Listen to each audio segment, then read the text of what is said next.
आज आएंगे दिल्ली चुनाव के नतीजे। सुबह 8 बजे से वोटों की गिनती शुरू हो जाएगी। दिल्ली की 70 सीटों के नतीजे अब से थोड़ी देर बाद आपके सामने धीरे धीरे करके आने लगेंगे। सबसे पहले पोस्टल बैलेट की गिनती होगी। टीवी 9 पर सबसे तेज और सटीक नतीजे आपके सामने होंगे।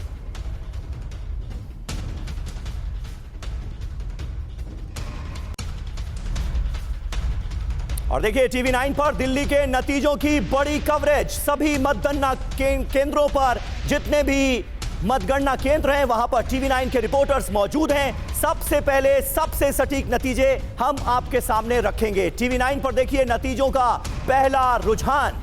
टीवी 9 भारतवर्ष पर सबसे तेज और सटीक नतीजे आपके सामने होंगे। हमारे इस हाईटेक स्टूडियो से हर सीट का हम करेंगे सटीक विश्लेषण। हमारे साथ होंगे खास मेहमान भी, वरिष्ठ पत्रकार, राजनीतिक विश्लेषकों की एक बड़ी टीम आज आपको नजर आएगी टीवी 9 भारतवर्ष के इस हाईटेक स्टूडियो में।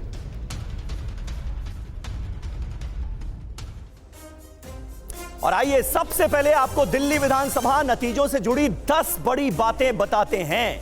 दिल्ली का फैसला क्या होगा, 10 बड़ी बातें, वो पॉइंटर्स जो हर किसी के जहन में हैं, वो आपके सामने ये रहे। 70 विधानसभा सीटों के नतीजे आ जाएंगे।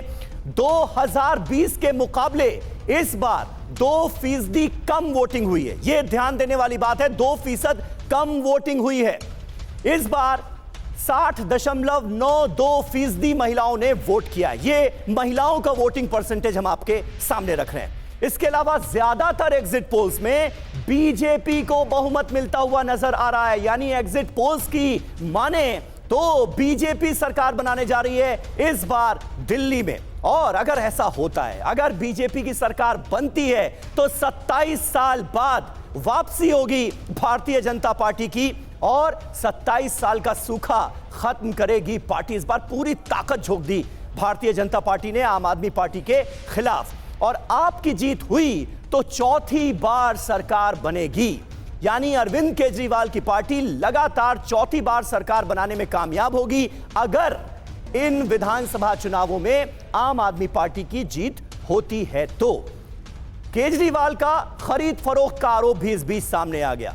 जी हां, अरविंद केजरीवाल ने यह आरोप लगाया कि 15-15 करोड़ रुपए देकर उनके कैंडिडेट्स को खरीदने की कोशिश की जा रही है। उन्होंने यह भी आरोप लगाया कि उन्हें मंत्री पद देने का ऑफर दिया जा रहा है।